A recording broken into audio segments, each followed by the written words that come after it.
a video comparing these different types of feta. So, well, this one's not really feta. There is a fly in the kitchen. That's annoying, isn't it? Anyway, I'm not going to stop videoing just because of the fly buzzing around. So technically, that's not feta. It won't have the right amount, right percentage of whatever milk from whichever animal it's supposed to be. It's supposed to be either sheep or goat, and that will probably be made with cow's milk. So the cat call it feta. So this is the Greek feta from Lidl. This is the cheapy Greek salad cheese from Lidl, and then this is a proper feta that I got from a proper cheesemonger. What I purposely have done is I have left these in the fridge to mature. So technically they are past their use by date so we're in the back end of June now, 25, and this should have been used best before 16th of the 8th. So we're talking that's 10 months past its use by date, but it should have matured in there, and we'll see anyway. And then this is 5 months past its best, and this is, oh no, we've still got a couple of months on that, even though we've had it for quite a while. So I've had that for quite a while, but it's still got quite a bit of date on that. That's got like another 2 months worth of date. Don't know why. That seems kind of quite strange. Anyway, so let's cut them open and let's have a taste. Well, we'll do the cheap one first. So it says we can peel here, which I never really believe. Oh no, we can. That's alright. So I'm going to use these up somewhere else. So I thought it was about time that we opened them up. I can take my glasses off now that I've read the use by date. So this will be the, that's the cheap one. Feels alright.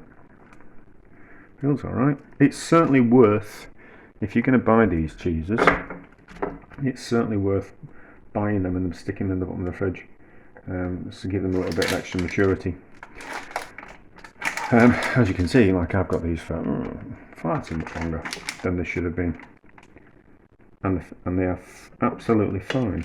That one's just a little bit harder. And that's that. We need a bit more. Yes, we need a bit more. And then this is the proper one. Is that plastic? Yeah, that's plastic. That can plastic recycling. Can that? I like putting things in the plastic recycling. Is that plastic recycling on the back? Or is it paper? That's paper on the back. And then this is the one that I have bought in the past and matured using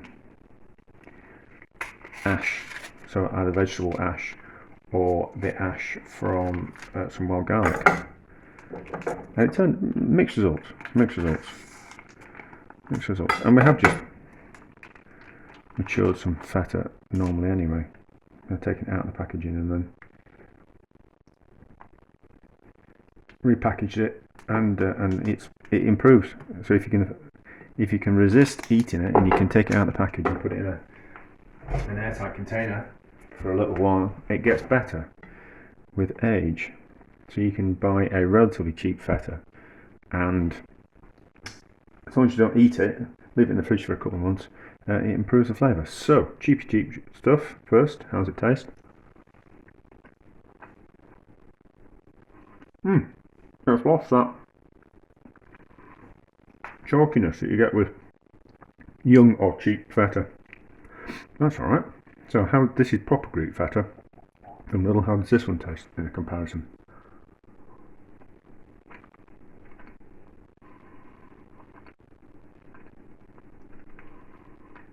Creamier,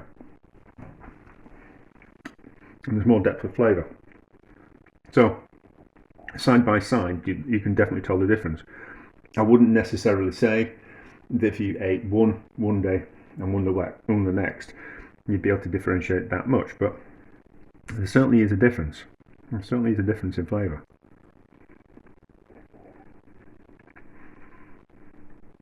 Probably even more noticeable if that cheap one hadn't been aged. Anyway, and then expensive one. How does this taste?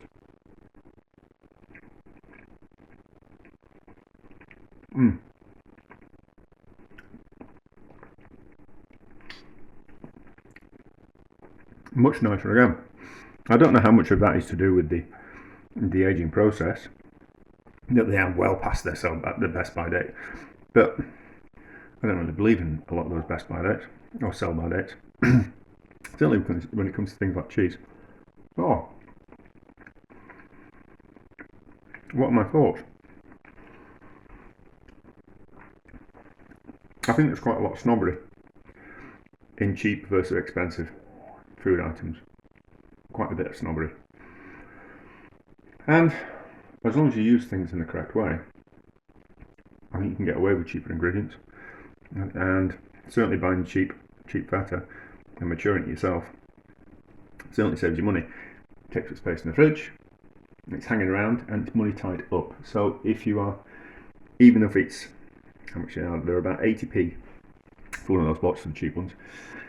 If you decide that you're going to eat half a block of feta a week, and you decide that you prefer it after it's 3 months old, so therefore every other week you're buying a block of feta, you're going to have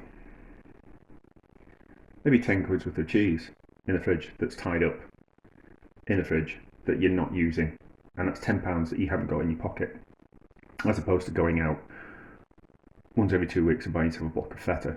You've got money tied up in the fridge, and also then if anything happens to your fridge, it breaks, or you go away for a couple of days, it ruins things in the fridge. So it's something you've got to think about.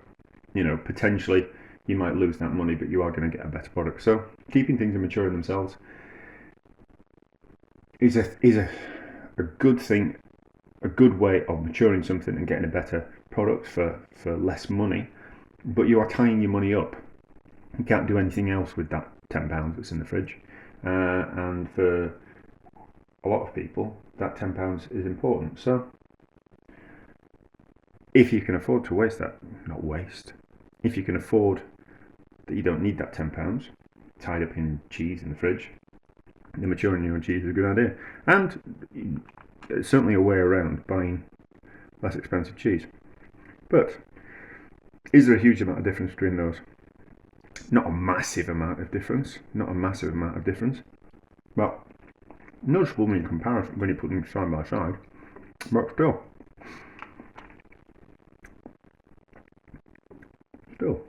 So, yeah, I think that's it. I think I've wrapped my thoughts up there, haven't I?